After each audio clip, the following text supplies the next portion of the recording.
welcome buat kamu yang baru dan kita berharap kamu bisa bertumbuh bersama-sama di komunitas ini. Nah, sebelumnya sebentar aku kasih share screen dulu. Oke.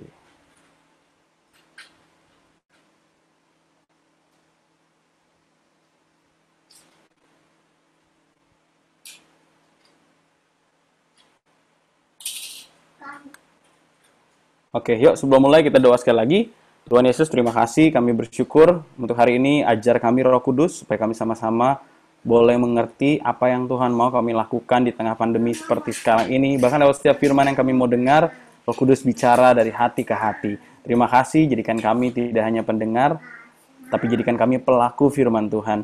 Biarlah apa yang kami dengar mengubahkan pola berpikir kami yang salah. Terima kasih Tuhan, hanya di dalam nama Tuhan Yesus setiap kita sama-sama katakan, amin. Oke. Nah, hari ini judulnya Excellent Spirit dan kita akan bahas tema ini dari September sampai Oktober. Oke, jadi 2 bulan dengan tema yang sama membahas tentang Excellent Spirit, The Seven Mountains of Influence atau 7 gunung yang membawa pengaruh. Nah, itu akan dijelasin di belakang tentang Seven Mountains of Influence, tapi hari ini kita fokus ngebahas tentang Excellent Spirit. Nah, sebelum membahas isi dari sharing hari ini, Koko mau remind lagi, karena Koko juga percaya gereja punya peranan yang besar buat masyarakat. Amin. Gereja punya peranan yang besar buat sosial dan budaya, buat warga masyarakat, apalagi orang-orang yang tertanam di gereja itu sendiri. Nah, that's why di kesempatan sharing juga Koko akan menggunakan waktu ini untuk mengingatkan untuk kita tuh tetap berjaga-jaga karena pandemi di Kota Batam ini lagi parah-parahnya. Oke, udah sempat membaik kemarin, tapi sekarang udah balik lagi ke zona merah. Dan pertambahannya cukup signifikan, rate kesembuhannya juga cukup kecil. That's why lebih baik mencegah daripada mengobati. Ya, Koko juga udah ngalamin soalnya ya. Dan efeknya tuh nggak enak. Mungkin kalau kita nggak sakit, kita kena tapi kita nggak sakit, nggak bergejala, mungkin kelihatannya sih fine-fine aja. Tapi dampak yang nggak enaknya adalah orang-orang yang di sekitar kita. Orang-orang di tempat kerja, keluarga, ya, apalagi anak-anak kecil. Nah, itu bisa ke bawah-bawah semua. Iya kalau mereka sehat. Nah, kalau mereka punya penyakit bawaan, maka gejala-gejalanya akan lebih parah buat orang-orang tersebut. Untuk itu, yuk jangan sampai jadi super spreader, oke? Jangan sampai jadi virus carrier, tapi jadi presence carrier, jadi pembawa hadirat Tuhan. Untuk itu, apa yang mesti kita lakukan? Terus jaga protokol VDJ ini ya, ventilasi. Artinya harus ada di tempat yang ventilasinya baik di kantor atau di tempat makan. Usahakan selalu di udara yang terbuka ya, jangan di ruangan yang tertutup. Jadi ventilasinya baik. Terus yang kedua, durasi dalam satu tempat dalam waktu 2 jam tuh penyebaran virus di Korea ya, di Starbucks Korea itu benar-benar jadi parah sekali karena dalam waktu 2 jam ventilasi yang jelek langsung semua orang yang ada di situ tuh kena virus. Nah, yang ketiga adalah J-nya itu adalah jaga jarak. Oke? Jaga jarak waktu ngobrol dan pastikan kita pakai masker. Oke, rajin cuci tangan dan terus jaga asupan tubuh, olahraga teratur, pastikan kita juga minum vitamin. Oke, yuk kita akan masuk ke sesi Excellent Spirit. Nah, Koko mau remind sedikit, kemarin di bulan yang lalu kita udah bahas tentang Faith Journey. Nah, ini ada kaitannya sebenarnya ya. Jadi buat teman-teman yang kemarin belum join di bulan Agustus untuk seri yang Faith Journey, kalian bisa cek kembali di YouTube Shane HOG setiap sharing yang ada di setiap minggu selama bulan Agustus. Karena langkah sebelum kita memahami Excellent Spirit adalah dengan memulai perjalanan iman atau Faith Journey bersama Tuhan Yesus. Jadi Excellent Spirit ini nih second step setelah series Faith Journey. Kalau kita mau punya Excellent Spirit, kita harus mulai dulu dong punya perjalanan iman bersama Tuhan Yesus. Karena dasar dan pusat dari segala sesuatu hanya Tuhan Yesus Kristus. Amin. Karena dasar dan pusat dari segala sesuatu hanya Tuhan Yesus Kristus. Dan hidup kita adalah untuk kemuliaan nama Tuhan. Makanya firman Tuhan di Roma 11 ayat yang ke-36, bisa lihat di layar ya, Koko bacain. Sebab segala sesuatu adalah dari Dia, oleh Dia, dan kepada Dia. Bagi Dialah kemuliaan sampai selama-lamanya. Sebab segala sesuatu, berarti segala ciptaan yang ada di dunia ini, termasuk kita, itu dari Tuhan, oleh Tuhan, bisa berhasil, dan kalau berhasil, bagi Tuhanlah kemuliaan sampai selama-lamanya. Jadi perhatiin ya, outputnya udah jelas. Hidup kita secara general adalah untuk membawa kemuliaan bagi Tuhan yang menciptakan setiap kita. Outputnya udah jelas, hidup kita untuk memuliakan Tuhan. Dan waktu kita memuliakan Tuhan, maka hidup kita bisa dikatakan kita berhasil. Beda ya definisi berhasilnya dunia sama apa yang Tuhan ajarkan. Kalau dunia tuh mungkin bilang kita berhasil kalau kita udah punya aset, kita udah punya rumah, mobil, kita punya company, atau mungkin nama kita terkenal gitu ya. Itu dibilang sukses. Tapi buat Tuhan, definisi suksesnya adalah berhasil menyelesaikan tujuan dari penciptaan kita sendiri. Oke? Jika kita memuliakan Tuhan dengan hidup kita, kita udah jadi orang yang berhasil. Because our life fulfilled the purpose of the creation itself. Oke? Jadi hidup kita memenuhi tujuan Tuhan. Nah, jadi setiap kita, Koko berdoa di sini ada 88 orang ya sama Koko. Partisipan yang ada, kita harus ngerti, oh hidup gua untuk kemuliaan Tuhan sampai selama-lamanya. Itu outputnya. Sekarang selagi kita hidup, kita harus cari tahu gimana caranya supaya gue bisa sampai di output itu. Nah, kita nggak mungkin dibiarin berjalan sendiri. Tuhan bilang segala sesuatu adalah dari Dia. Kemampuan untuk memuliakan Tuhan juga pasti dari Tuhan. Panggilan hidup yang spesifik juga pasti dari Tuhan. Untuk ketemu tentang panggilan, tujuan hidup, itu pun oleh Dia. Oke, harus ada pertolongan Roh Kudus di dalamnya. Kita nggak bisa berjalan tanpa Tuhan Yesus. Makanya faith journey dimulai, dan kita masuk ke excellent spirit. Nah, Koko mau kasih contoh gelas ya. Misalkan gini, ada orang yang membuat 3 gelas yang identik sama ya, warnanya merah sama kayak gini. Ada tatakannya. Terus udah dibuat bagus-bagus. Terus 3 gelas ini dipakai untuk hal yang berbeda-beda. Yang pertama dipakai buat mandi. Oke, jadi kalian bayangin kalian mandi pakai gelas ini. Oke, terus kira-kira efektif nggak kalau gelas ini dipakai buat mandi? Walaupun dia bisa menampung air, tapi tujuannya bukan untuk itu. Yang mengerti katakan amin. Oke, daya tampungnya sedikit ya.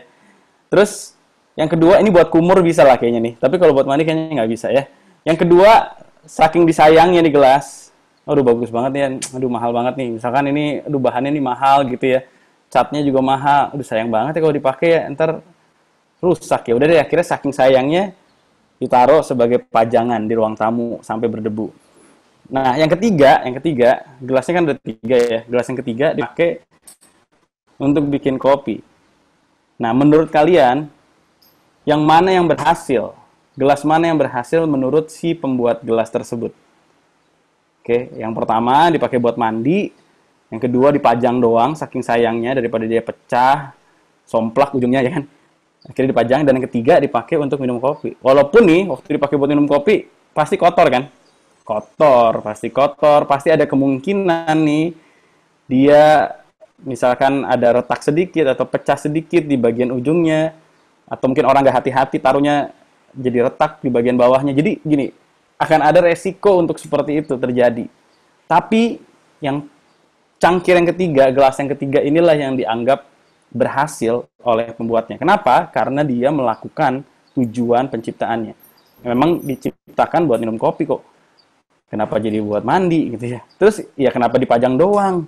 Walaupun saking ininya juga saking sayangnya gitu ya, tapi tetap aja kalau cuma dipajang, dia nggak melaksanakan tujuan dari penciptaannya. Nah, tapi lihat kalau gelas yang ketiga itu dipakai, orang yang membuatnya juga seneng. Seneng gelas gua dipakai. Itu gelas yang gua buat tuh. Tapi jadinya ada kotor, ya nggak apa-apa. Yang penting dia dipakai. Karena jauh lebih penting dia berfungsi daripada dia cuma buat pajangan. Yang mengerti katakan amin. Nah, hidup kita tuh kayak gitu. Oke, waktu Tuhan pakai hidup kita, bukan berarti hidup kita tuh bakal aman-aman aja. Bisa jadi kita jadi kotor. Bisa jadi kita kena benturan, terus bikin kita jadi somplak, jadi lecet. Catnya jadi ke kopek sedikit. Tapi buat Tuhan itu justru jauh lebih baik daripada kamu nggak kenapa-napa, tapi kamu nggak dipakai juga. Atau kamu dipakai untuk tujuan yang salah. Waktu kita jadi gelas yang melakukan fungsinya, maka itu membawa kemuliaan buat si penciptanya. Nah, sama halnya, setiap kita juga seperti itu. Dan saya percaya banget Tuhan mau setiap kita berhasil melaksanakan tujuan penciptaan kita. Karena kalau kita berhasil melaksanakan tujuan penciptaan kita, nama Tuhan dipermuliakan. Tuhan tuh senang. Nah, setiap kita jangan sampai hidup tanpa tujuan atau nggak ngerti tujuan hidup. Kita harus menemukannya, oke? Kita harus menemukannya. Karena tujuan kita adalah memuliakan Tuhan. Sekarang kita cari tahu gimana caranya. Nah, perjalanan mencari tahu gimana caranya memerlukan sebuah kualitas yang namanya the excellent spirit. Oke? Perjalanan untuk menemukan gimana ya caranya gue memuliakan Tuhan ya, itu perlu kualitas yang namanya the excellent spirit.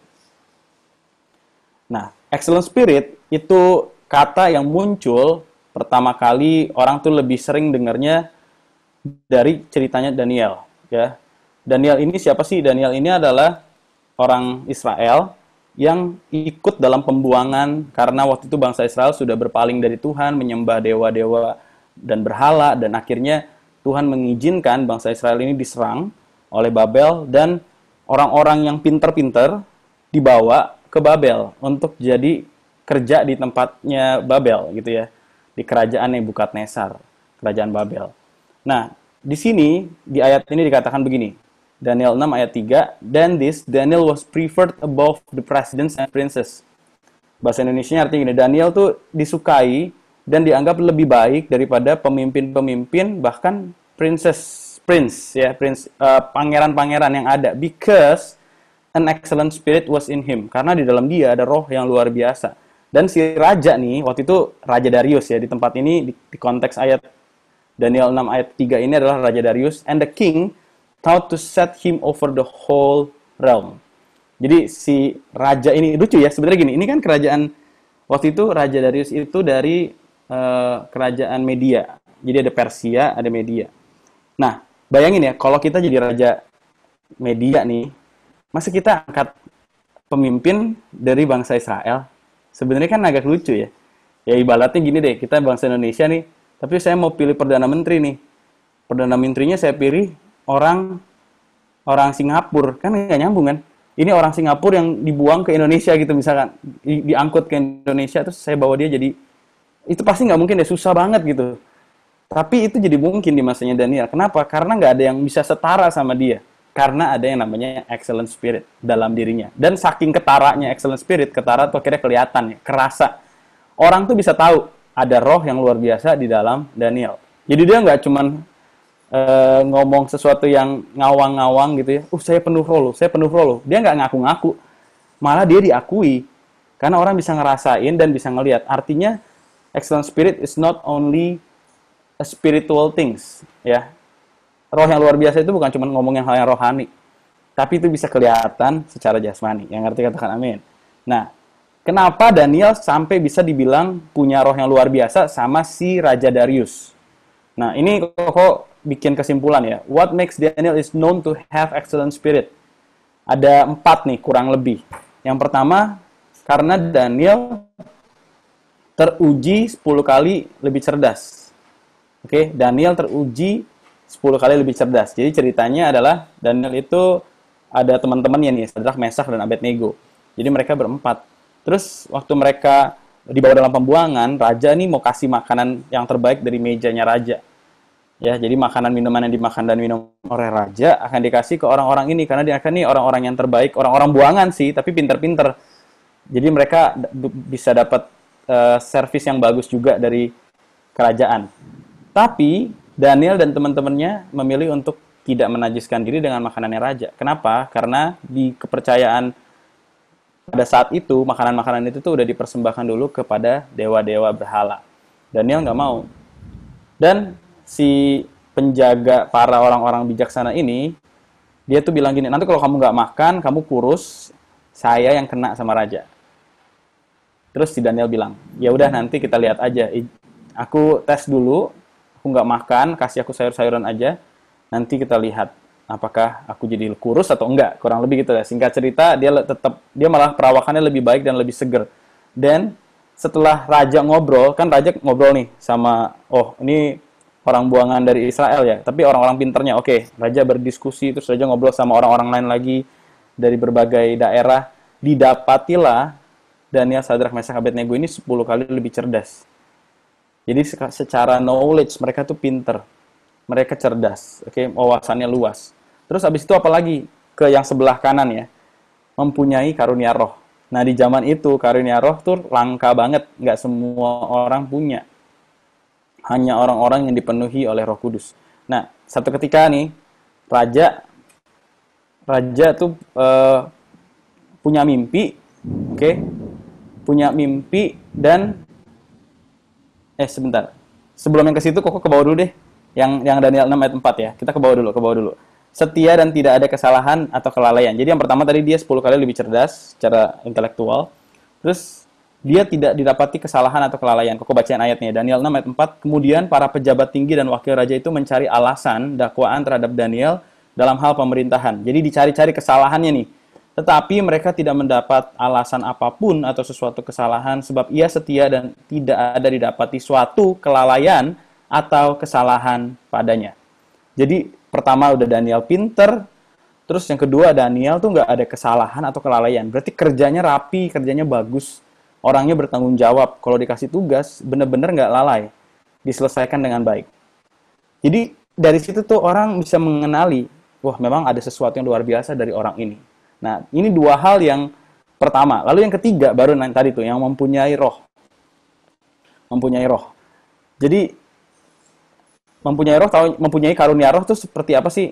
Suatu ketika Daniel ini ada di sebuah kerajaan yang tadi kan, terus rajanya tiba-tiba mimpi. Bukan mimpi, sorry. Rajanya tuh melihat, lagi pesta nih. Rajanya lagi pesta.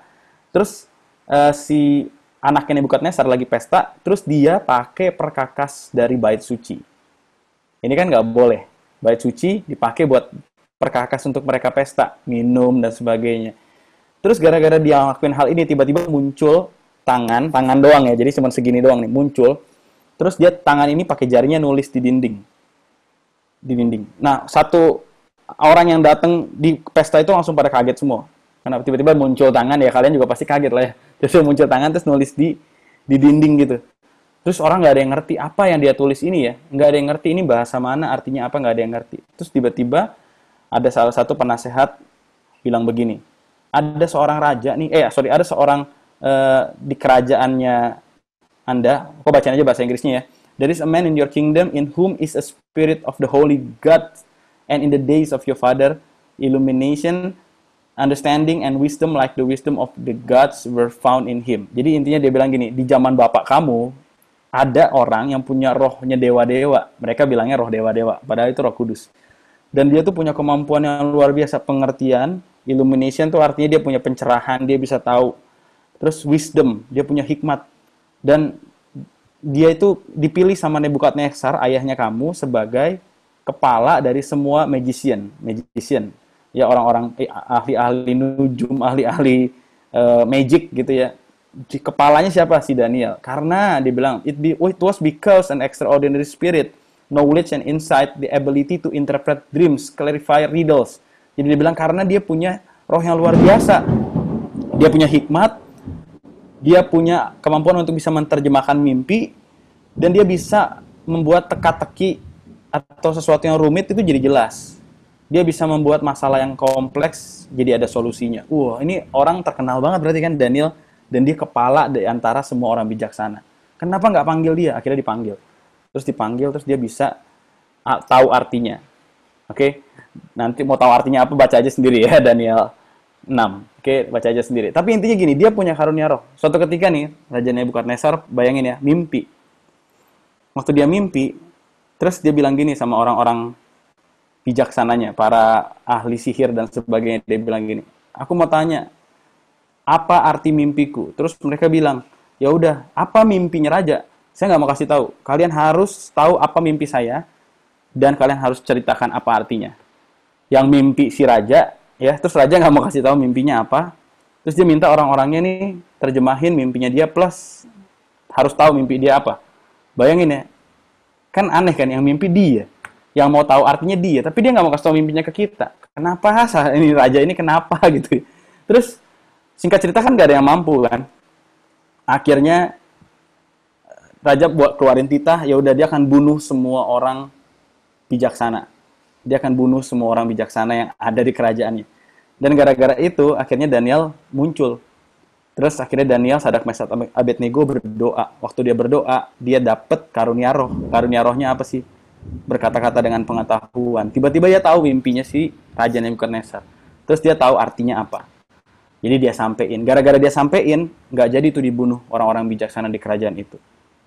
Dan itu membuat orang tuh mengenali Daniel. Dia ini punya karunia yang luar biasa. Dia punya extraordinary spirit. Kalau zaman sekarang kita bilangnya itu karunia berkata-kata dengan pengetahuan, word of knowledge, word of wisdom. Ya, itu karunia roh. Zaman itu mereka nggak tahu. Zaman sekarang kita udah tahu karena udah ada Alkitab komplit, perjanjian lama, perjanjian baru. Terus yang terakhir apa sih? Daniel dikenal dia punya roh yang luar biasa karena dia disertai dan dilindungi oleh Tuhan. Jadi satu ketika yang kayak tadi ya, dia kan nggak dapat kelalaian dan kesalahan dalam pekerjaannya. Satu-satunya celah untuk jatuhkan Daniel adalah dalam hal ibadahnya. Akhirnya orang-orang yang cemburu dengan keberhasilan Daniel tuh bikin sebuah regulasi bahwa mereka tuh semua rakyat harus menyembah hanya kepada raja dan nggak boleh menyembah kepada yang lain karena itu akan dianggap memberontakan. Raja nggak ngerti nih, raja approve regulasi itu, akhirnya regulasinya diterapkan dan langsunglah mereka datang ke tempatnya Daniel dan mereka tahu Daniel tuh rajin doa, nyembahnya ke Tuhan dan akhirnya di situ jadi sebuah celah untuk bawa Daniel kena hukuman. Padahal itu kan sebenarnya bukan masalah. Tapi akhirnya raja pun nggak bisa tolong karena dia sudah approve. Dan kita tahu ceritanya Daniel dilempar ke gua singa. Besokannya raja yang langsung datang karena raja itu sayang sama Daniel. Dan di situ dia panggil Daniel, Daniel. Dan tiba-tiba Daniel tuh jawab, ya raja yang hidup untuk selamanya. Dan akhirnya di situ orang tahu bahwa Daniel disertai dan dilindungi oleh Tuhan. Jadi Daniel nggak dimakan sama singa, malah dia diselamatkan. Dan yang hebatnya adalah gini, Daniel itu hidup di masa Raja Nebukadnezar, Raja Darius, Raja Media, dan Raja Kores, Raja Persia. Jadi ada 3 raja berganti-ganti, tetap aja pemimpin orang bijaksananya satu, Daniel. Kerajaan ganti, bayangin ya, berarti saking hebatnya dia, posisi dia itu tidak tergantikan. Karena ada extraordinary spirit. Nah, dari 4 hal ini ya, Koko simpulkan gini. Excellent spirit itu bukan hanya bicara tentang sesuatu yang roh. Itu sesuatu yang juga bisa kelihatan. It's not just a spiritual things. Okay, it's also a physical things, bisa kelihatan. Dan pengertiannya adalah seperti ini. The excellent spirit is the Holy Spirit himself. Katakan amin. Okay? The excellent spirit is the Holy Spirit himself. Roh yang luar biasa itu adalah Roh Kudus sendiri. Yang mengubah hidup kita menjadi excellent, menjadi luar biasa. Seiring kita merelakannya. Okay? The excellent spirit is the Holy Spirit himself who changes our life into excellence as we give ourselves away. Jadi, excellent spirit itu apa sih? Roh Kudus. Roh Kudus ada dalam kita, terus Roh Kudus mengubah hidup kita jadi excellent. Ya, itu bukan kayak mantra, dibacain terus kita jadi hebat. Enggak. Itu pekerjaan Roh Kudus. Tapi, perhatikan ya, Roh Kudus bisa bekerja sejauh kita merelakannya. Kalau kita nggak rela untuk dibentuk, diubah, ya kita juga nggak akan bisa jadi excellent. Tapi seiring kita merelakan untuk diproses, dibentuk, dan diubah, maka hidup kita bisa jadi excellent. Sampai sini yang mengerti katakan amin. Oke, jadi the excellent spirit is the Holy Spirit himself. Itu hal yang rohani, based on God's Spirit, berasal daripada roh Allah sendiri. Tapi roh Allah bekerja seiring dengan kerelaan kita. Nah, apa prinsip dari excellent spirit? Kalau tadi pengertian dari excellent spirit, sekarang apa prinsip dari excellent spirit? Nah, yang pertama, dare to be different. Katakan bersama aku, dare to be different. Oke, tadi kita udah belajar dari kisahnya Daniel. Tapi sebenarnya menurut Koko, yang punya excellent spirit di Alkitab nggak cuma Daniel. Cuma memang istilah excellent spirit itu diperkenalkannya di cerita Daniel. Nah, ada sesuatu yang sebenarnya juga excellent spirit, yaitu di ceritanya Yosua dan Kaleb. Oke, kita lihat ya. Dare to be different artinya apa sih? Berani tampil beda. Dalam artian yang positif ya. Berani tampil beda dalam artian yang positif. Nah, kita lihat kehidupan dari Yosua dan Kaleb. Siapa itu Yosua dan Kaleb? Yosua dan Kaleb adalah dua orang dari 12 pengintai. Jadi pada saat Musa mau masuk ke tanah perjanjian, Musa pilih 12 pemimpin. Ingat ya, ini 12 pemimpin dari sukunya masing-masing. Dan akhirnya terpilihlah, dan dari 12 itu ada dua orang yang namanya Yosua dan Kaleb. Mereka disuruh mengintai masuk ke tanah yang akan mereka rebut. Waktu mereka pulang, semua kasih report yang sama, ya, nggak ada yang bohong. Semua kasih report yang sama. Iya, tanahnya bagus, hasilnya bagus. Mereka bawa hasil tanahnya. Terus mereka juga bilang musuhnya susah, musuhnya berat, raksasa. Sama nih, nggak ada yang bilang enggak kok musuhnya kecil, enggak musuhnya gede. Enggak, semua tuh sama, musuhnya gede, musuhnya raksasa. Tapi perhatiin ya, masalahnya gini, responnya beda. Oke, responnya beda. Dan di Alkitab mencatat waktu 12 orang ini kasih report, yang 10 bilang gini nih. Mereka yang ada di situ, negeri itu memakan penduduknya, dia bilang gitu. Negeri itu memakan penduduknya. Jadi negeri itu kanibal gitu ya. Terus yang kedua, dia bilang gini, kita dibandingkan mereka, kita tuh kayak belalang. Nah, disinilah perbedaan yang sangat signifikan dari Yosua dan Kaleb dan yang lain. Oke, mereka memang bilang musuhnya berat, musuhnya susah, tapi mereka melebaikan itu. Ya, melebaikan itu dengan bilang kita nih kayak belalang. Mereka tuh raksasa banget, kita tuh kecil. Negeri itu memakan penduduknya. Dan itu bikin hati. Ini kan yang ngomong pemimpin. Ingat ya, 12 pengintai itu pemimpin. Yang ngomong pemimpin. Pemimpinnya aja udah patah semangat. 10 orang. Ya pastilah mereka juga jadi lemes. Nggak berani untuk bisa perang lawan musuhnya. Terus Yosua dan Kaleb bilang begini, negeri yang kami lalui untuk diintai adalah luar biasa baiknya. Oke? Negeri yang kami lalui untuk diintai adalah luar biasa baiknya. Jika Tuhan berkenan kepada kita, ini kata Yosua dan Kaleb ya, maka ia akan membawa kita masuk ke negeri itu dan akan memberikannya kepada kita, suatu negeri yang berlimpah susu dan madunya. Hanya janganlah memberontak kepada Tuhan. Janganlah takut kepada bangsa negeri itu, sebab mereka akan kita telan habis. Yang melindungi mereka sudah meninggalkan mereka, sedang Tuhan menyertai kita. Janganlah takut kepada mereka. Beda ya, masalahnya sama, berkatnya sama, responnya beda. Yang 10 bilang, susah, kita nggak mungkin bisa menang. Yang 2 bilang gini, kalau Tuhan berkenan, kita pasti menang. Yang penting jangan memberontak, jangan tinggalin Tuhan. Karena Tuhan menyertai kita, kita pasti menang. Dan akhirnya kalian tahu, di momen inilah Tuhan tiba-tiba marah, ya, marah besar, dan Tuhan mau musnahin semua bangsa Israel yang ada pada saat itu. Cuma gara-gara Musa, Yosua dan Kaleb, Tuhan spare. Tuhan bilang gini, ini pernyataan Tuhan, tetapi hambaku Kaleb, karena lain jiwa yang ada padanya dan ia mengikuti aku dengan sepenuhnya, akan kubawa masuk ke negeri yang telah dimasukinya itu dan keturunannya akan memilikinya. Jadi Tuhan tuh mau ambil sebuah keputusan pada saat itu untuk habiskan sama sekali. Tapi Musa bilang jangan. Akhirnya Tuhan bilang gini, ya udah, tapi yang di atas umur 20 tahun mereka semua akan mati di padang gurun. Kenapa? Karena mereka ngomong gini. Kenapa Tuhan bawa kita keluar dari Mesir untuk ngadapin musuh? Mendingan kita mati aja di padang gurun. Gara-gara mereka ngomong gitu ya, Tuhan bilang, terjadilah seperti yang kamu ngomongin. Kamu mati di padang gurun. Akhirnya benar. Semua mati kecuali Yosua dan Kaleb. Oke.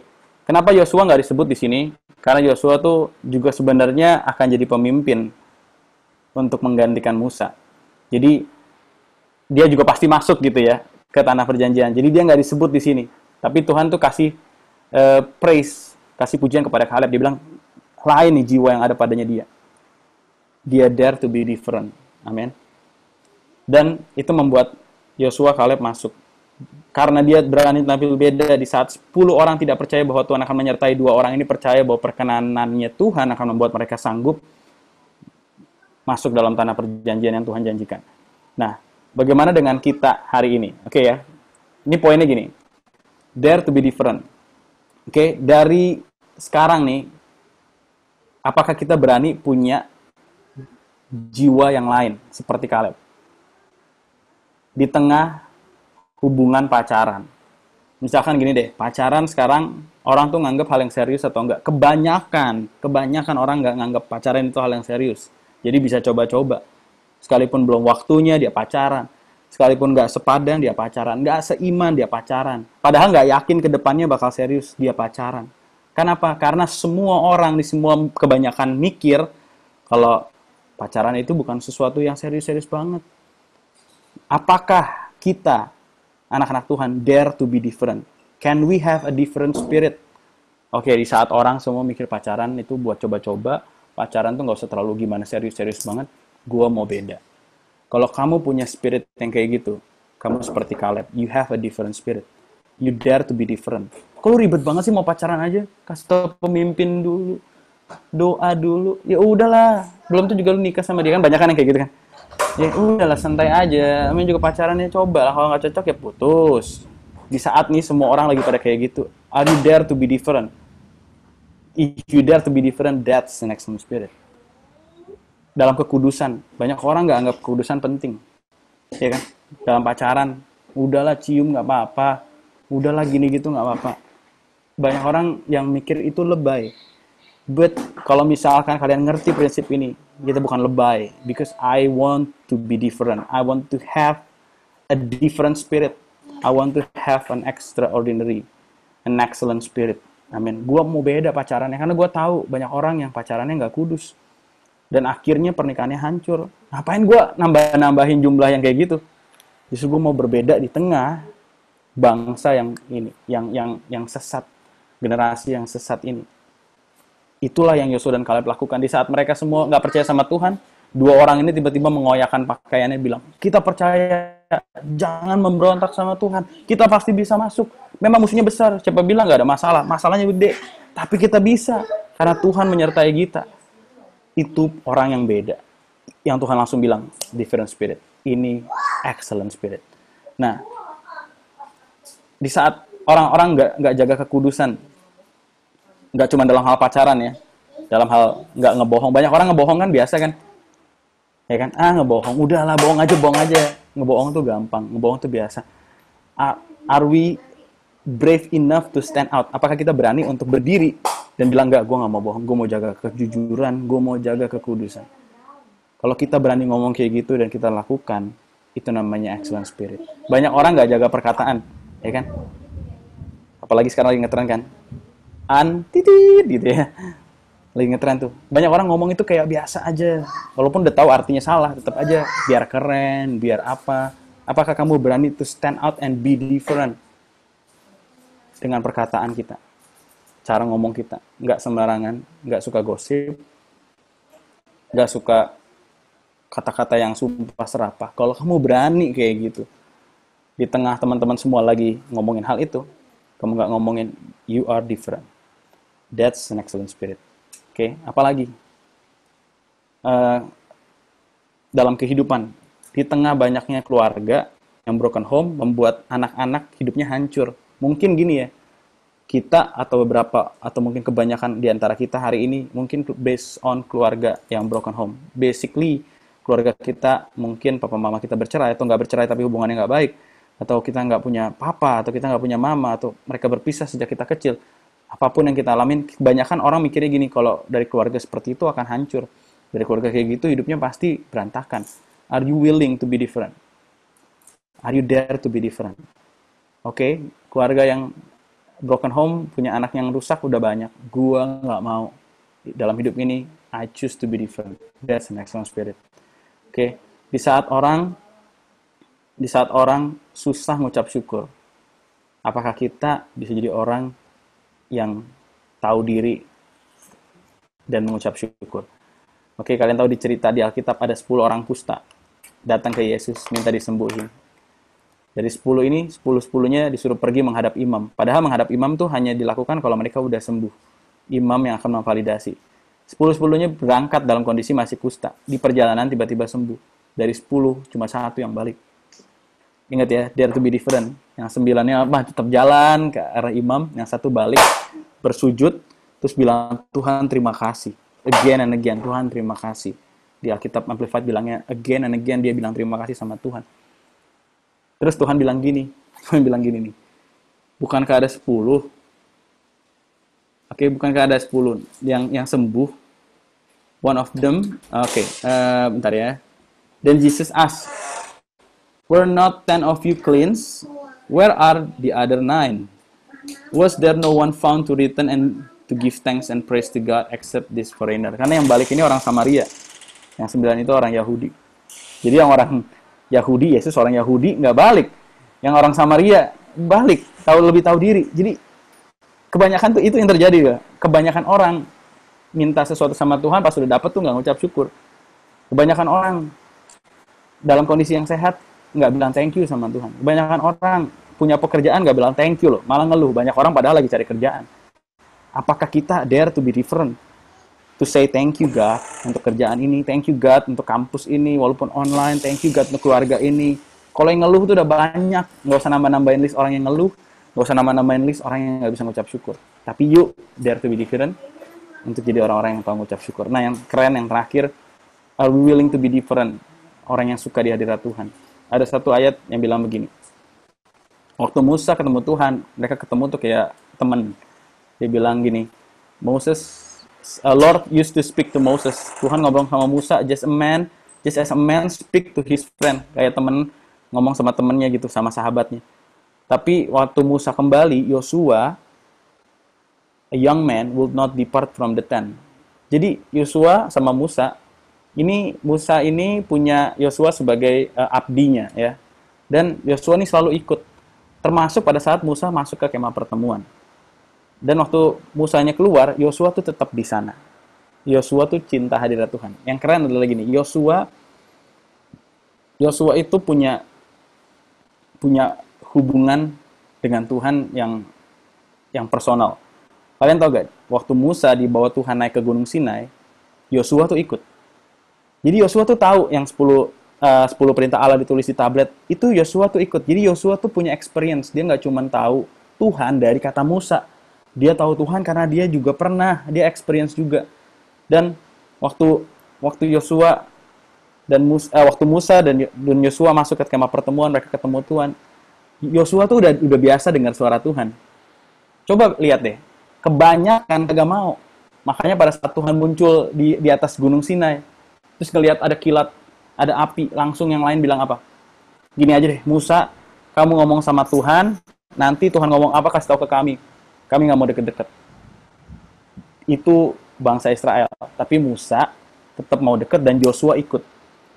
Ngerti ya? Jadi di saat orang banyak tuh nggak mau deket-deket sama Tuhan. Udah lu aja yang deket deh, gue nitip doa aja deh. Lu aja yang deket. Are you willing to be in His presence? Gue nggak mau dari kata orang. Gue pengen kenal dia pribadi. Gue pengen suka di hadiratnya. Dan kalian tahu gak? The presence of God is a place of preparation of great leaders. Hadirat Tuhan itu tempat persiapan pemimpin-pemimpin hebat. Dan akhirnya Tuhan pilih Yosua gantiin Musa. Karena dia tahu persis Yosua kualitasnya berbeda. Lain jiwa yang ada padanya. Dia punya different spirit, dia punya excellent spirit. Dan itulah Yosua. Nah, hari-hari ini kalian bisa tambahin listnya. Di saat orang-orang lain kerja nyuri-nyuri waktu. Are you willing to be different? Di saat orang lain kerja dan nggak sungguh-sungguh, are you willing to be different? Di saat orang lain, kalau punya keluarganya bermasalah, dia lebih pengen keluar dari rumah, pergi, sampai nggak pulang-pulang. Are you willing to be different? Ada di rumah, justru doa di rumah, justru bangun hubungan. Karena yang mau lakukan itu nggak banyak. Kalau kamu bahkan ada di keluarga yang hancur dan berantakan, kebanyakan orang pasti akan milih, udah deh gue rusak aja sekalian. Are you willing to be different? Can you have a different spirit? Apakah kamu bisa punya jiwa yang lain? Enggak, gue nggak mau sama-sama rusak. Itu pilihan orang tua gue, tapi bukan pilihan gue. Amin. Nah, itu prinsip dari excellent spirit yang pertama. Berani untuk tampil beda. Oke, yang kedua, faithful until the end. Musa, Yosua, Daniel, Caleb, Semuanya tuh kalian bisa baca di Alkitab, semuanya tuh finishing well. Mereka tuh setia sampai akhir. Yosua dan Kaleb setia sampai akhir, bahkan mereka yang membawa generasi baru yang lahir di padang gurun masuk ke tanah perjanjian. Sampai nih, Tuhan membagi tanah Israel ke 12 suku Israel sebagai milik pusaka, barulah selesai tugasnya Yosua dan Kaleb. Jadi Yosua sama Kaleb tuh faithful until the end. Daniel juga sama, dia setia sampai akhir. Dia nggak menyimpang ke kanan ke kiri, raja-rajanya berganti, tapi dianya nggak ganti ya. Dia tetap aja di situ. Kenapa dia faithful until the end? Kadang orang nih hebat di awal, tapi endingnya nggak bagus. Consistency is not only about having a good start, but also great finish. Amin. Jadi jangan cuma awalnya semangat nih, tapi yuk kita selesain. Ya, selesain perjalanan ini sampai Tuhan Yesus datang. Oke, jangan cuma di awal aja. Kita cinta Tuhan, roh menyala-nyala, cinta mula-mula. Yuk jaga dong sampai great finish, sampai nanti di garis finish kita selesaikan juga dengan hebat. Amin. Consistency is not only about having a good start, but also great finish. Yuk sama-sama coba cek kehidupan kita. Dan satu hal ya, yang aku mau tekankan di sini, setia menurut Tuhan sama manusia itu beda. Setianya manusia ya bukan setiap tikungan ada ya.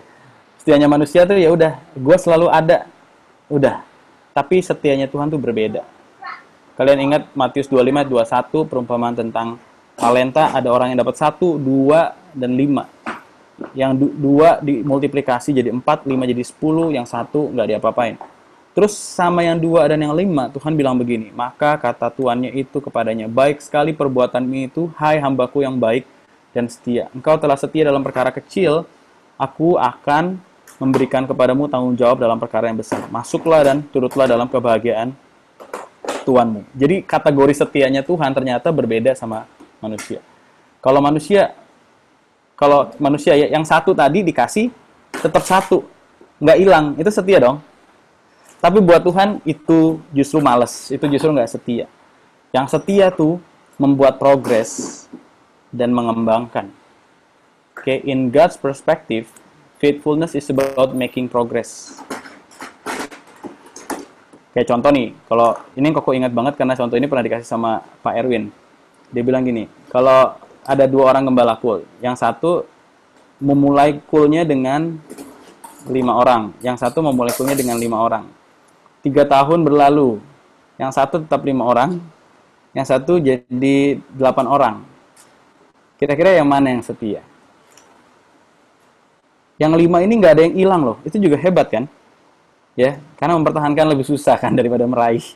Tapi di mata Tuhan ya, di perspektifnya Tuhan, justru yang setia itu membuat progres. Oke, membuat progres. Tuhan tuh nggak minta kita langsung jadi sempurna sekarang, karena kita nggak mungkin bisa sempurna. Tapi Tuhan minta, yuk kalau kamu setia, keep working, tetaplah bekerja, buatlah progres, kemajuan demi kemajuan. Oke, kalau kita hari ini kayak prinsip yang pertama tadi, dare to be different. Oh, gue udah dare to be different nih kok, gue nggak mau bohong. Gue yang sekolah gue nggak mau nyontek. Ya kalau nyontek udah banyak, gue kagak mau nyontek. Itu dare to be different, itu excellent spirit. Tapi gue masih gagal kok kadang-kadang. Ya udah, making progress. Amen. Setia, faithful till the end. Jangan semester 1 aja deh, gue dare to be different, semester 2 gue balik lagi. Ya itu namanya nggak faithful until the end.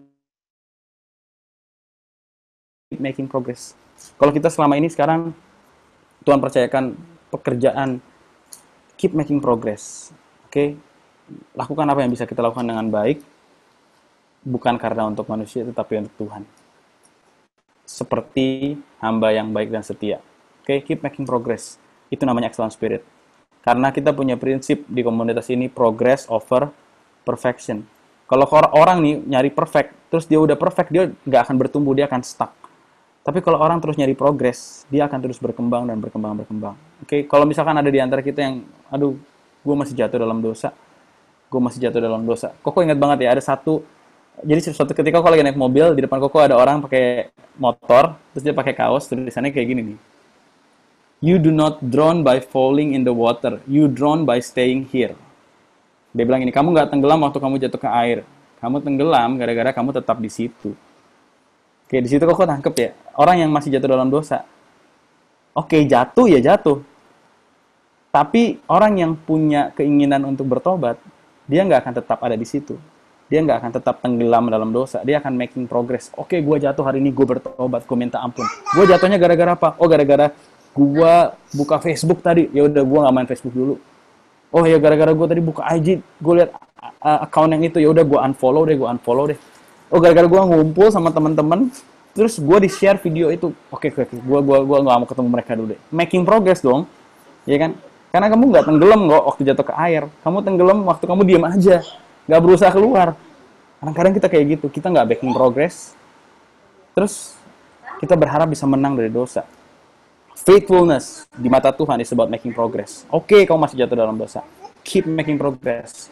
Hindarin. Bangun hubungan lagi lebih sungguh, terbuka sama pemimpin kamu. Minta Roh Kudus beri kekuatan day by day. Keep making progress. Amin. Nah, yang terakhir, excellent spirit prinsipnya adalah live significantly. Oke, live significantly. Apa sih artinya live significantly? Artinya gini, kita hidup harus jadi dampak dan berkat buat orang lain. Seperti Yosua dan Kaleb. Bayangin ya, ini yang ayat yang tadi Koko ceritain. Tuhan berfirman kepada Musa, berapa lama lagi bangsa ini menista aku? Berapa lama lagi mereka tidak mau percaya padaku, sekalipun sudah ada segala tanda, mujizat. Iya dong, laut udah dibelah, 10 tulah sudah terjadi, roti dari langit turun, tetap aja tuh nggak percaya kalau Tuhan tuh bisa tolong mereka. Dan akhirnya Tuhan bilang gini, aku akan memukul mereka dengan penyakit sampah dan menyiapkan mereka. Tetapi engkau, dia ngomong ke siapa? Musa. Engkau akan kubuat jadi bangsa. Jadi udah deh yang ini gue habisin aja, gue mulai baru lagi deh, dari nol. Dari nol ya, kita mulai ya. Dari siapa? Dari Musa. Tapi siapa yang membela? Musa. Musa bilang, jangan Tuhan, jangan. Terus ada siapa lagi di situ yang berdiri bersama Musa? Yosua dan Kaleb. Nah, ingat ya, orang yang punya excellent spirit, hidupnya tuh signifikan buat orang lain. Dia jadi dampak buat orang lain. Memang akhirnya apa sih? Akhirnya mati. Orang yang usianya di atas 20 tahun semua mati di padang gurun. Bener. Tapi paling enggak keturunan mereka tetap masuk tanah perjanjian. Coba seandainya waktu itu nggak ada nggak ada Yosua, Kaleb, nggak ada Musa. Maka matilah semuanya. Termasuk generasi setelahnya.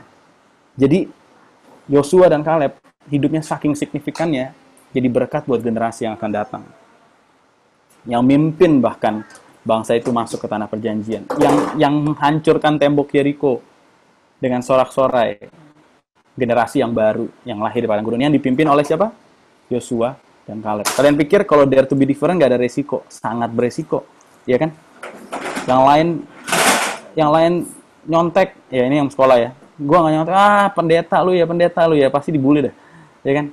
Yang lain ngomong kotor kita enggak, pasti kayak cupu lu, yang lain ngerokok lu enggak, yang lain nato lu enggak, yang lain nge-vape lu enggak, yang lain pornografi lu enggak, lu takut, lu culun lu. Dare to be different itu penuh dengan resiko, tapi itu signifikan. Itu membuat nyawa orang diselamatkan, generasi berikutnya diselamatkan.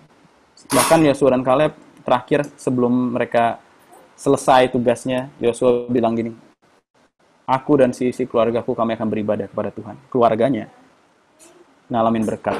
Jadi orang yang punya excellent spirit, hidupnya tuh berdampak positif bagi orang lain. Bukan cuma buat dirinya sendiri, tapi bagi orang lain. Dan yang terutama bagi keluarga. Yang ngerti katakan amin. Nah, Daniel juga sama. Kalian tahu gak sih, Daniel ini keren banget.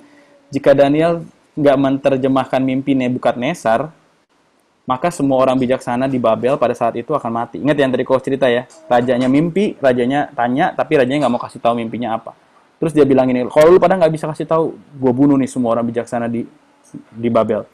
Nah, untungnya ada Daniel. Karena ada Daniel, selamatlah tuh semua orang. Ngerti ya? Jadi, excellent spirit always bring a significant to others ya. Jadi berkat buat orang lain. Gara-gara dia hidup, dare to be different. Dia berani, dia setia sampai akhir, dia jadi berkat. Terus apalagi? Karena Daniel tidak menyembah patung, karena Daniel tidak menyembah kepada raja pada saat tadi dia mau dijatuhkan, maka Tuhan menyelamatkan Daniel dari gua singa, dan itu membuat ayat ini muncul. Kalian bisa baca. Ini raja yang ngomong ya. Bersama ini kuberikan perintah. Ini Raja Darius. Bahwa di seluruh kerajaan yang kukuasai, Orang harus takut dan gentar kepada Allahnya Daniel. Sebab dialah Allah yang hidup, yang kekal untuk selama-lamanya. Pemerintahannya tidak akan binasa dan kekuasaannya tidak akan berakhir. Bayangin ya, jadi dia tuh saking signifikannya nih, hidupnya nih berdampak membawa kemuliaan bagi nama Tuhan. Karena akhirnya setelah ngelihat Daniel nggak dimakan singa, dia bilang gini, pokoknya nggak boleh dia macam-macam lagi sama Tuhannya Daniel. Semua orang harus takut dan gentar, karena dialah Tuhan yang hidup, yang benar-benar Tuhan. Pemerintahannya tidak akan binasa, kekuasaannya nggak akan berakhir. Bayangin tuh satu bangsa tuh bisa bertobat gara-gara Daniel. Oke. Dan yang mungkin seringkali kita kelewat, kalian tahu gak sih, kitab Daniel dari pasal 8 ke belakang itu cerita soal penglihatan akhir zaman. Oke. Apa signifikannya hidup Daniel? Dia punya penglihatan, dia dapat penglihatan tentang akhir zaman. Jauh banget ya, dia hidup di zaman itu, tapi Tuhan kasih dia penglihatan, dan semua itu dituliskan. Dan itu semua jadi guidance buat kita untuk melihat tanda-tanda zaman di hari ini. Jadi orang yang hidupnya punya excellent spirit, dia dare to be different, faithful till the end, and live significantly. Saking signifikannya, generasi yang hidupnya masih jauh dari dia, itu bisa dapat berkatnya. Apa? Penglihatan-penglihatan yang Daniel dapat tentang akhir zaman dituliskan, dan sekarang kita bisa baca di Alkitab untuk menjadi guidance buat kita berjaga-jaga. That's the significant. Okay, significant is always beyond ourselves. Signifikan itu artinya gini, kita tuh jadi berkat lebih dari diri kita sendiri. Berkatnya nggak cuma buat kita, tapi buat orang lain. Nah, sekarang kalau kita udah ngerti 3 prinsip ini jadi dasar. Minggu depan dan seterusnya sampai bulan Oktober kita akan lihat gimana kita bisa jadi berkat, jadi excellent di dalam 7 Mountains of Influence. Apa sih 7 Mountains of Influence? 7 Mountains of Influence adalah 7 gunung atau 7 area kehidupan yang dianggap paling besar pengaruhnya buat kita. Misalkan gini ya, ada 7 kan, mulanya dari yang pertama tuh dari bisnis. Setiap orang pasti ada kerja. Oke, setiap orang pasti kerja, entah dia buka usaha sendiri atau dia kerja di company. Setiap orang tuh akan terbentuk di dunia kerja. Ya. Bisnis akan membentuk atau mempengaruhi kita. Perputaran uang terbesar ada di gunung ini. Terus yang kedua, education. Setiap orang pasti masuk ke SD, TK, SMP, SMA. Mungkin nggak semua, tapi kebanyakan orang akan melewati masa itu, education. Jadi selama kita belajar di sekolah, berapa banyak sih kita yang jadi Kristen gara-gara kita sekolah di sekolah Kristen? That's the influence of the education, ya kan? Berapa banyak kita juga yang mungkin ninggalin Tuhan gara-gara masuk sekolah yang bukan Kristen? Atau berapa banyak kita yang tadinya baik-baik aja, gara-gara di education yang salah, akhirnya jadi rusak.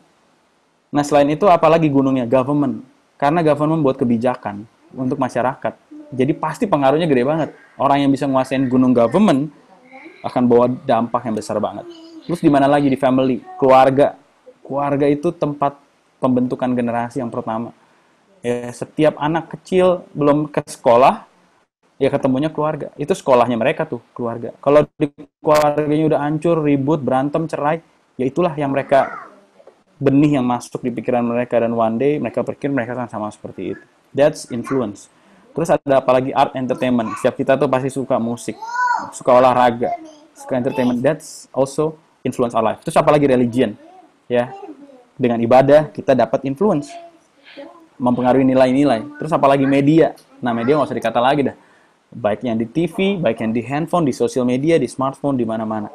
Nah, biasanya tahun-tahun lalu kita selalu bahas ini, tapi Koko cuma kasih contoh. Nah, di tahun ini kita undang orang-orang yang memang ada di bidangnya.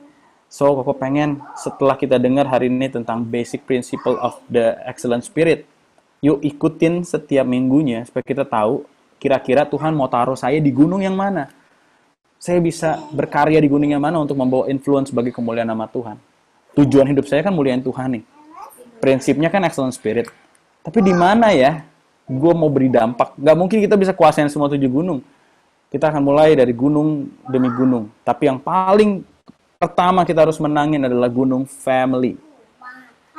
That's why nanti Pastor Erwin akan bahas tentang hal itu. Karena nggak mungkin gini, gue kuasain gunung art and entertainment, tapi anak gue nggak menghormati gue, anak gue pakai narkoba, ya kan ngapain ya kan?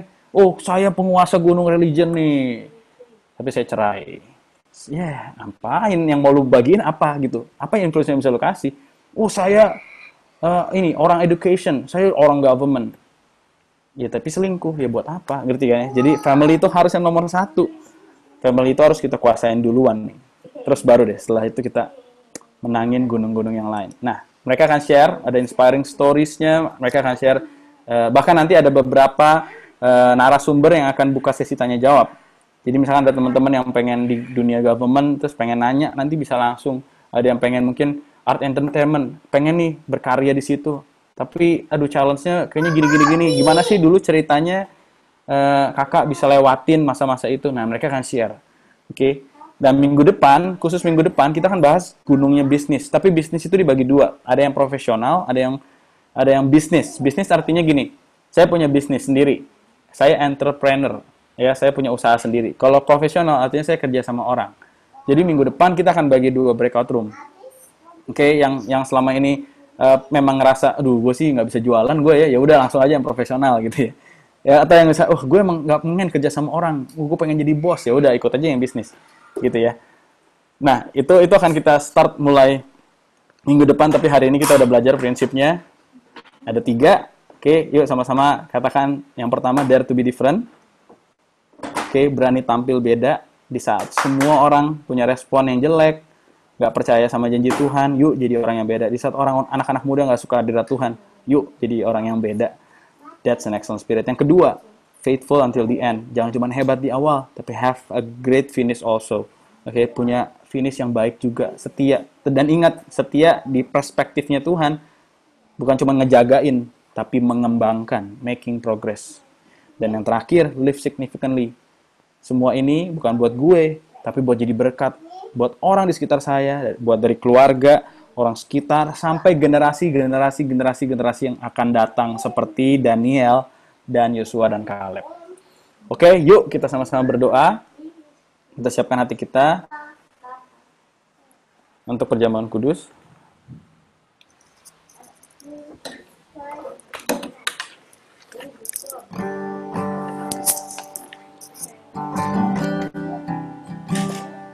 Terima kasih Tuhan, kami bersyukur buat hari ini. Kami bersyukur untuk kebaikan-Mu Tuhan. Kami tahu the excellent spirit sebenarnya adalah the Holy Spirit. Karena itu kami percaya setiap kami perlu Roh Kudus. Setiap kami perlu Roh Kudus. Setiap kami perlu Roh Kudus. Buat setiap kita yang hari ini mengikuti Zoom ini dan kita belum percaya kepada Yesus, kita nggak mungkin bisa terima Roh Kudus. That's why ambil keputusan siang hari ini untuk percaya kepada Yesus. Menerima Dia sebagai Tuhan dan Juru Selamat. Maka Roh Kudus akan ada dalam hidup kita dan memimpin kita seiring kita merelakan hidup kita untuk dibentuk. Dia akan menjadikan kita excellent. Terima kasih Tuhan Yesus.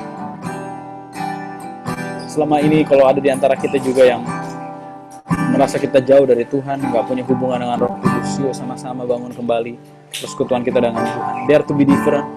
Saat banyak orang nggak menghargai Roh Kudus, let us dare to be different. Saya mau beda, saya mau hargai Roh Kudus, saya mau punya hubungan yang intim dengan Roh Kudus. Terima kasih Tuhan. I give myself away. Yuk sama-sama katakan. I give myself away so you can use me. I give myself away. I give myself away so you can use me. I give myself away. Oh, I give myself away so you can use me. I give myself away. Oh, I give myself away so you can use me. My life is not my own. To you I belong. I give myself away. See, my life is not my own. My life is not my own. To you I belong. I give myself away. Give myself away, Lord, I give myself away. I give myself away, so you can use me. Give myself away, yes Lord. Mari katakan kepada Tuhan, I give myself away, so you can use me. Yuk pejamkan mata setiap kita. Tuhan, terima kasih buat siang hari ini. Kami tahu Tuhan, the excellent spirit sebenarnya adalah hal yang sangat mungkin kami miliki. Hal yang sangat bisa kami jalani Tuhan. Selama Roh Kudus memimpin kami tahu hidup kami pasti excellent. Selama kami memberi diri kami Tuhan, as we give ourselves away, kami percaya Roh Kudus akan tolong kami to be excellent. Roh Kudus akan tolong kami untuk berani tampil beda, untuk dare to be different. Di tengah generasi yang suka ngomong kotor, kami nggak mau. Kami dare to be different. Di tengah orang-orang yang pacarannya sembarangan, kami nggak mau Tuhan. Di tengah orang yang nggak jaga kekudusan, yang menganggap nggak penting kekudusan itu, kami nggak mau Tuhan. Di tengah orang-orang nggak menghormati Tuhan, nggak punya takut akan Tuhan, we dare to be different. Kami pengen hidup takut akan Tuhan. Dan Roh Kudus bantu setiap anak-anak-Mu. Sambil kita memejamkan mata, angkat tangan kita yuk sama-sama. Roh Kudus, pakai kami. Kami mau setia sampai akhir. Kami mau punya hidup yang signifikan. Kami tahu signifikan artinya hidup kami jadi berkat. Berkatnya bukan cuma buat kami, tapi buat orang-orang lain, bahkan buat generasi yang akan datang. Tuhan, pakai kami. Yuk anak-anak Shine, teman-teman semua yang mau dipakai oleh Roh Kudus di akhir zaman ini untuk menguasai setiap gunung-gunung influence yang ada. Menjadi orang-orang yang excellent, extraordinary, bahkan orang tuh bisa tahu, orang bisa rasain, orang bisa melihat. Karena extraordinary, excellent spirit ini bukan cuman hal yang nggak kelihatan, tapi hal yang kasat mata yang bisa dilihat juga dari gaya hidup kita. Mari yang mau katakan kalimat ini berulang-ulang sama Tuhan. I give myself away.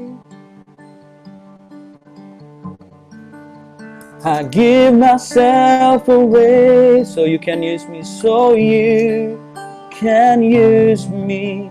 I give myself away.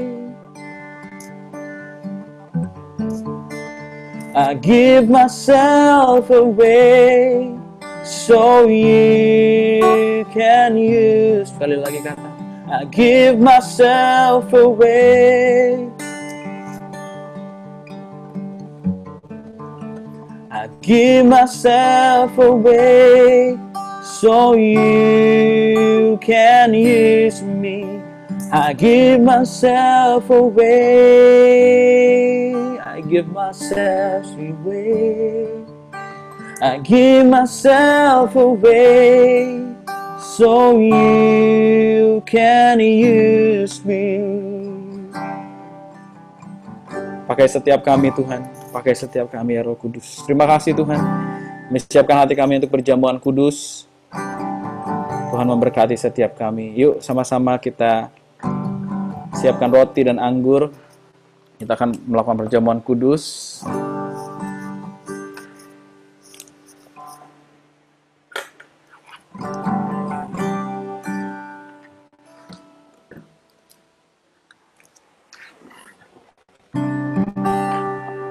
Lalu kita bisa ambil roti kita.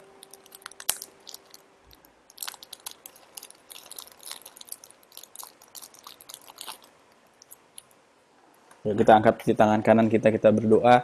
Tuhan, kami bersyukur buat anugerah-Mu, karena kami tahu pengorbanan Tuhan di kayu salib itulah yang membuat kami hari ini bisa berada dalam sukacita yang sesungguhnya, Tuhan. Kami bersyukur untuk pengorbanan-Mu, kami nggak bisa bayar. Sekarang biarlah hidup kami ini kami persembahkan untuk Tuhan.